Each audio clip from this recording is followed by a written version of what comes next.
Saludos estimados y estimadas estudiantes. En esta ocasión les voy a hablar sobre algunos contenidos de la segunda semana y la tercera semana de actividades de nuestro curso sobre redacción. Los contenidos que vamos a abordar se van a referir al párrafo, el concepto del párrafo, las cualidades del párrafo, la clasificación de los párrafos según tres criterios: la idea principal, la naturaleza del objetivo del párrafo y los métodos de desarrollo que se usen para escribirlo y algunas técnicas de corrección. El párrafo se parece al cuerpo humano. El cuerpo humano necesita de una columna vertebral, de vértebras que están en esta columna y de articulaciones entre los huesos. Lo mismo sucede con el párrafo, que necesita de una idea principal, de varias ideas secundarias y necesita que estas ideas estén relacionadas. Imaginemos un cuerpo sin columna, sería inservible.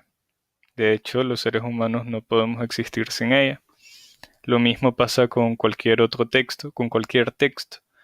Necesitamos una idea central, unas ideas principales para cada párrafo y unas ideas secundarias que sustenten a esas ideas principales. En el libro básico, ustedes debieron encontrar el esquema de planificación que se les propone para que redacten sus párrafos. Esto responde justamente a esa necesidad de que haya orden en la relación entre las ideas principales de cada uno de los párrafos y sus ideas secundarias. Siempre que escribamos un párrafo debemos considerar cuál va a ser su idea principal y cuáles van a ser sus ideas secundarias. En este caso, definimos un tema para el párrafo que sería los problemas en mi barrio, un tema delimitado que serían los problemas ocasionados por las fiestas que hacen en la discoteca de la esquina, y una idea principal que sería que los encargados de la discoteca de mi barrio deben considerar a sus vecinos. Luego van a observar a la derecha de la pantalla tres ideas secundarias, una suposición y dos hechos. Ya cuando textualizamos debemos cohesionar todas estas ideas para que el párrafo sea claro, esté cohesionado y sea coherente. Resalté los conectores para que puedan apreciar de qué manera los utilizamos. Ahora, ¿cuáles son las cualidades de un párrafo? Y aquí vamos a hablar de las 3C. Una de las cualidades más importantes es la coherencia. Miremos este ejemplo. Propongo que vayamos a la alcaldía y le exijamos a las autoridades una solución rápida a la escasez de agua. No he podido asistir a la universidad, me pueden reprobar. Tengo profesores muy estrictos. Me dijeron que ayer un profesor llegó a clases con un gato. Son cosas divertidas que pasan en la universidad. Cualquiera que leyera este párrafo va a pensar que la persona que lo escribió está un poco loca. Se debe a que es un párrafo incoherente. Si se fijan, hay varias ideas que podríamos considerar principales y de las cuales podríamos escribir un párrafo aparte. ¿Qué cambiarían ustedes para que este párrafo fuera coherente? Pueden pausar el video y hacer un intento. De esta manera quedaría un párrafo coherente. Propongo que vayamos a la alcaldía y le exijamos a las autoridades una solución rápida a la escasez de agua, porque esta situación me está provocando diversos problemas. Si se fijan, en este caso ya hay una idea principal y algunas ideas secundarias que la respaldan, y todas las ideas están relacionadas. Por lo tanto, es un párrafo coherente. La segunda C es la C de la cohesión. Un texto puede ser coherente, tener ideas relacionadas con un mismo tema, pero si no se usan los nexos, las conjunciones, los conectores necesarios, entonces esas ideas, por muy relacionadas que estén, pueden parecer incoherentes también. Si se fijan, aquí hay una serie de puntos y seguidos que dividen a las ideas, pero se prescinde de conectores, de nexos, que permitirían que las ideas estén cohesionadas. ¿Qué harían ustedes para cohesionar estas ideas? De esta manera quedaría un párrafo cohesionado. Si se fijan, aquí ya hay conectores causales que van uniendo las ideas en su relación de causa y efecto, de manera que queda un párrafo cohesionado y que por tanto luce coherente. La última C es la C de la claridad. Un ejemplo que a mí me gusta mucho para hablar de esta cualidad que deben poseer los párrafos es una parte de la canción No le pegue a la negra. Un matrimonio africano, esclavos de un español, él les daba muy maltrato y a su negra le pegó. La pregunta ahí sería, ¿quién les daba muy maltrato a quién? ¿Y quién le pegó a la negra? Si leyéramos el texto fuera de su contexto, entonces tendríamos que hacernos esta pregunta porque el enunciado no es claro. ¿Qué harían ustedes para que el enunciado quede claro? Ahora vamos a hablar sobre la clasificación de los párrafos de acuerdo con la ubicación de su idea principal. Recordemos que cuando la idea principal está al inicio del párrafo, este debe clasificarse como deductivo. Cuando la idea principal está en medio del párrafo, entonces se le clasifica como transductivo. Cuando la idea principal está al final del párrafo, se le identifica como inductivo. Cuando la idea principal se reparte en el principio y en el final del párrafo, se le clasifica como mixto. Finalmente, cuando la idea principal está repartida en todo el párrafo, entonces se trata de un párrafo con idea principal implícita y por tanto, para aplicar la estrategia de comprensión lectora, tendríamos que redactarlo. En este caso, ¿dónde se ubica la idea principal? Pueden detener el video un momento, leer el párrafo con calma y tratar de identificar la idea principal.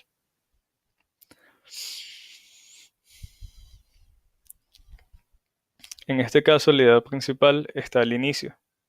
Hay otro mal que es endémico y corre el riesgo de convertirse en eterno: la negligencia de la administración para invertir en mercados tecnológicos. Luego, hay dos ideas principales separadas por punto y seguido, que habla de cómo los gobiernos han fallado en la administración de la inversión en mercados tecnológicos. Por tanto, si elimináramos la primera idea, el párrafo quedaría sin sentido. Entonces, es la primera idea la principal, la segunda y la tercera son ejemplos que fortalecen o sustentan a la primera idea y por tanto el párrafo debe clasificarse como deductivo. En este caso, el párrafo ¿cómo debería clasificarse? ¿Dónde encontramos la idea principal? También en este párrafo vamos a encontrar la idea principal al inicio. Las relaciones entre escritores nacidos en un mismo país y que escriben al mismo tiempo no suelen ser las mejores. Y luego tenemos una sucesión de ejemplos acerca de esos problemas que hay en las relaciones entre los escritores que son contemporáneos y coterráneos además. En este caso, ¿dónde estaría la idea principal? Cuando pregunto sobre este párrafo, las personas suelen debatirse entre si la idea principal se trata de la definición de antipatía o si la idea principal es la relación entre Donald Trump y Putin. En este caso, la idea principal está en medio y por tanto el párrafo se clasifica como transductivo. La idea principal tiene que ver con la evidencia de que Donald Trump siente simpatía por los tiranos. Lo que está al principio es una explicación de la simpatía que fortalece a esta idea principal y lo que viene luego son ejemplos de esa simpatía que Donald Trump siente por los tiranos. Finalmente tenemos este otro párrafo. ¿Cómo lo clasificaríamos? De acuerdo con la ubicación de su idea principal. Nuevamente encontramos la idea principal al inicio del párrafo y por tanto debe clasificarse como deductivo. Luis Almagro, luego hay un inciso explicativo. Ha sido siempre un amigo de la justicia y un defensor de los derechos humanos. Y luego lo que encontramos son 3 argumentos de por qué se dice de él que es un amigo de la justicia y un defensor de los derechos humanos. Recapitulando, la mayoría de los párrafos que vimos se clasifican como deductivos porque tienen la idea principal al inicio del párrafo. Uno de los párrafos que vimos era transductivo porque tenía la idea principal en medio. Si la idea principal estuviera al final o estuviera repartida en todo el párrafo, entonces diríamos que se tratan de párrafos inductivos o párrafos con idea principal implícita respectivamente. También existen párrafos en los que la idea principal está repartida al inicio y al final. A estos párrafos se les llama mixtos. Para los que estamos iniciando en la escritura académica y científica, lo mejor es siempre tratar de escribir párrafos deductivos, es decir, la idea principal al inicio de nuestros párrafos. Tratemos de hacer esto para conservar la coherencia en nuestros escritos.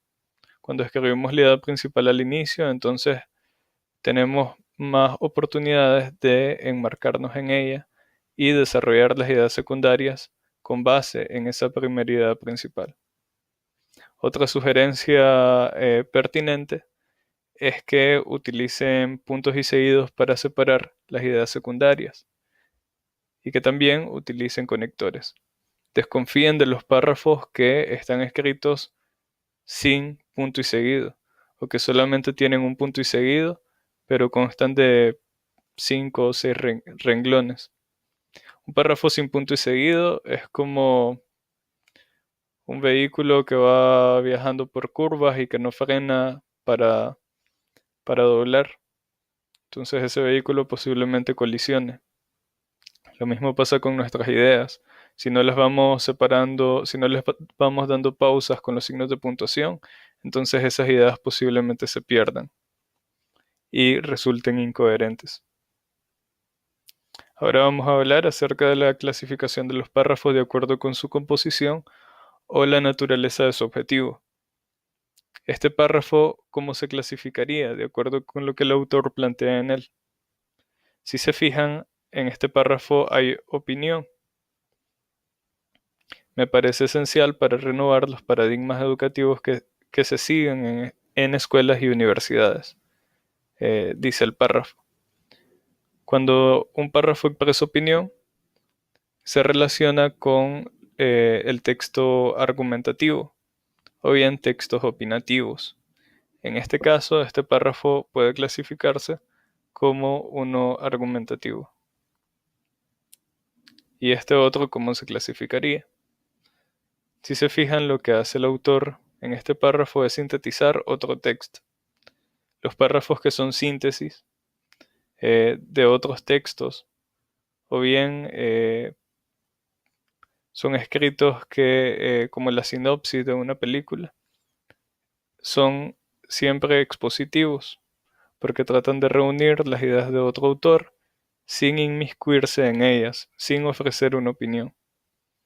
Entonces aquí lo que tenemos es un párrafo expositivo. Este es un fragmento de un cuento bastante famoso del escritor Mario Benedetti, que se llama Para objetos solamente. ¿Cómo clasificarían este párrafo? Si se fijan, lo que hay en todo el párrafo son puras descripciones. De hecho, el cuento Para objetos solamente es un paradigma de los textos descriptivos o de cómo contar una historia con solo descripciones. Entonces aquí tenemos un párrafo descriptivo. Finalmente, un fragmento del cuento El sopilote de Franz Kafka. Si se fijan, en este cuento hay dos personajes que son un sopilote y la persona a la que le está picoteando los pies. Además, hay diversas acciones. Entonces, este párrafo se clasificaría como narrativo. Hasta ahora hemos clasificado los párrafos de acuerdo con la posición de su idea principal y de acuerdo con su composición. Si seguimos el último criterio, se clasifican como narrativo, descriptivo, expositivo y argumentativo. ¿Cómo se relaciona esto con los métodos de desarrollo? A partir de la página 53 del libro básico se explican los métodos de desarrollo: comparación y contraste, causa y efecto, ejemplificación, definición, análisis, sucesión de hechos y sucesión de detalles. Los párrafos narrativos siempre van a seguir un método de desarrollo de sucesión de hechos, es decir, las acciones que van sucediendo en un determinado escenario por unos determinados personajes, ambientado en un determinado contexto, etc. Del mismo modo, los párrafos descriptivos tienen siempre un método de desarrollo de sucesión de detalles, como vimos en el fragmento del cuento de Mario Benedetti. Los textos expositivos y argumentativos sí tienen varios métodos de desarrollo y los comparten. Un párrafo expositivo puede tener los métodos de desarrollo de comparación y contraste, causa y efecto, ejemplificación, definición y análisis. Lo mismo un párrafo argumentativo. La diferencia entre ellos dos va a estar en que el párrafo expositivo pretende dar a conocer unos determinados hechos, unas determinadas situaciones de manera objetiva, mientras que en los párrafos argumentativos va a primar la posición que nosotros tengamos respecto a una determinada situación. Entre estos métodos de desarrollo me importa definir tres de ellos, porque suelen ser los que más confunden a los estudiantes. El método de desarrollo de comparación y contraste se refiere a cuando se utilizan o se escribe sobre dos o más elementos para resaltar sus diferencias y semejanzas. Por ejemplo, imaginémonos un párrafo expositivo con método de desarrollo de comparación y contraste acerca de las universidades de Nicaragua. Entonces, en ese párrafo encontraríamos las semejanzas y las diferencias, por ejemplo, entre la UNI y la UNAM. O bien, imaginémonos un párrafo argumentativo de comparación y contraste sobre el mismo tema. Entonces ya no solamente encontraríamos semejanzas y diferencias de determinadas universidades, sino también encontraríamos una opinión acerca de esas semejanzas y diferencias. Por ejemplo, decir que la UNAM es una universidad superior a la UNI. Entonces ahí ya sería un párrafo argumentativo. El método de análisis se refiere a cuando un escritor pretende ahondar en una idea examinando todos los elementos posibles de esa idea. Por ejemplo, si propusiéramos en un párrafo argumentativo de análisis que la educación en Nicaragua es deficiente, entonces tendríamos que ahondar en esa idea, revisar todos los elementos posibles al respecto y reafirmar nuestra posición. Finalmente, el método de desarrollo de causa y efecto se refiere siempre a una situación de origen o raíz y sus consecuencias. Por ejemplo, una causa podría ser que este cuatrimestre eh, llevaremos todas las clases en modalidad virtual. ¿Qué consecuencias pueden surgir a raíz de esa causa? Entonces, con eso bien podríamos escribir un párrafo con un método de desarrollo de causa y efecto. Finalmente vamos a hablar acerca de algunas estrategias de corrección que les van a ser útiles para desarrollar la actividad de esta semana, pero también eh, para esos momentos en que se dediquen a la autoedición de sus textos. La primera estrategia que les propongo es una muy sencilla y se trata de leer lo que escribimos en voz alta. Hagan el ejercicio de leer en voz alta este párrafo e identifiquen qué es lo que le falta para que sea un párrafo escrito con propiedad, para que sea un párrafo que respete las normas generales de puntuación. Como habrán identificado luego de leer este párrafo en voz alta, hacen falta varios puntos y seguidos y también comas. El agradecimiento es una conducta universal de los seres humanos de todos los tiempos y de todas las culturas, punto y seguido. Damos gracias a Dios, coma, a nuestros padres, coma, a quienes nos salvan de grandes peligros, coma, pero también, con tilde, a quienes nos hacen los pequeños servicios de los que está llena la vida diaria. Y ahí un punto y final. También ese está debe llevar tilde. Entonces leer en voz alta nos permite identificar dónde debería haber algunas pausas graficadas con los signos de puntuación. Debemos tener cuidado, sin embargo, con ciertas normas que de repente nos pueden confundir. Por ejemplo, con la coma asesina, que he señalado en algunos de los textos que ustedes me han entregado. La coma asesina es aquella que separa al sujeto de su verbo. Aunque ustedes al leer en voz alta un texto identifiquen que hay una pausa entre el sujeto y su verbo conjugado, recuerden que esa pausa no se debe graficar. La segunda estrategia que les propongo es la permutación o el switch, es decir, cambiar de posición una parte del enunciado para que éste sea mucho más claro. Por ejemplo, fue atendido de los machetazos que le dieron en el hospital en Fonseca. Si dejamos así este enunciado, pareciera que en el hospital hirieron a la persona. Entonces, aplicamos la permutación para que el enunciado quede mucho más claro.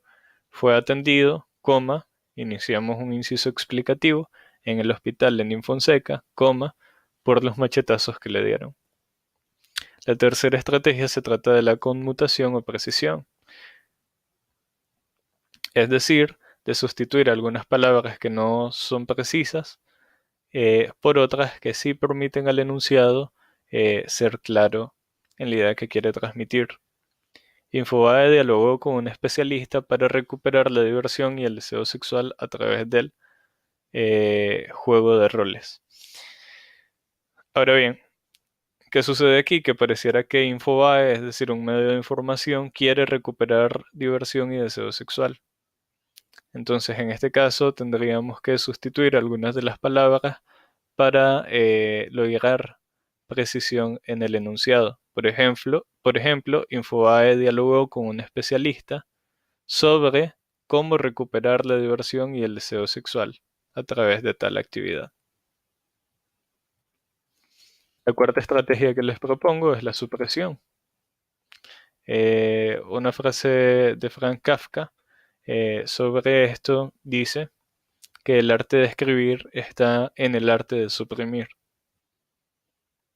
Estos casos los vi en un medio escrito y el segundo lo escuché en un medio radial. El primero dice: los estudiantes universitarios de la UCA estaban en el aula de clases cuando ocurrió el sismo que hizo temblar la tierra. ¿Qué deberíamos eliminar de ese párrafo, o más bien de ese enunciado, para que fuera mucho más claro, conciso y evitara las redundancias? Basta con decir los estudiantes de la UCA, entonces ya se entiende que son estudiantes universitarios. Los estudiantes de la UCA estaban en el aula. Aula, por sí misma, se entiende que es un lugar donde se reciben clases. Por tanto, no es necesario especificar de clases. ¿Cuándo ocurrió el sismo? Y sismo da a entender que es un desastre natural que hace temblar la tierra. Por tanto, el enunciado quedaría de la siguiente manera: los estudiantes de la UCA estaban en el aula cuando ocurrió el sismo. En el segundo ejemplo, el desastre natural provocó un embotellamiento en el tránsito de la capital, de modo que muchas personas volvieron a sus casas caminando a pie. Bastaría con decir, el desastre natural provocó un embotellamiento en la capital, de modo que muchas personas volvieron a sus casas caminando. Miren que ya no decimos embotellamiento en el tránsito porque embotellamiento se trata de una congestión vehicular y por lo tanto no es necesario repetir de tránsito. La quinta estrategia que les propongo es la adición. Muchas veces eliminamos preposiciones, eliminamos conjunciones, eliminamos artículos porque creemos que no son necesarios y sin embargo sí lo son. Por ejemplo, al poco tiempo les advirtieron que el ojo del huracán estaba tocando tierra en su ciudad. Cuando utilizamos el verbo advertir para referirnos a que alguien dijo algo, debemos utilizar luego de la preposición de. Al poco tiempo les advirtieron de que el ojo del huracán estaba tocando tierra en su ciudad. Si eliminamos la preposición de, entonces tendríamos un caso de queísmo. Entonces, esta quinta estrategia se trata justamente de eso, de restituir algunos elementos que hemos eliminado de manera errada. De esto era de lo que les quería hablar en esta ocasión. Espero que este video les resulte de mucho provecho. Si tienen alguna duda a realizar la actividad de esta semana o si algo no les quedó claro sobre estos contenidos, ya saben que estamos en comunicación constante tanto por medio de la aplicación Telegram como por medio del entorno virtual de aprendizaje.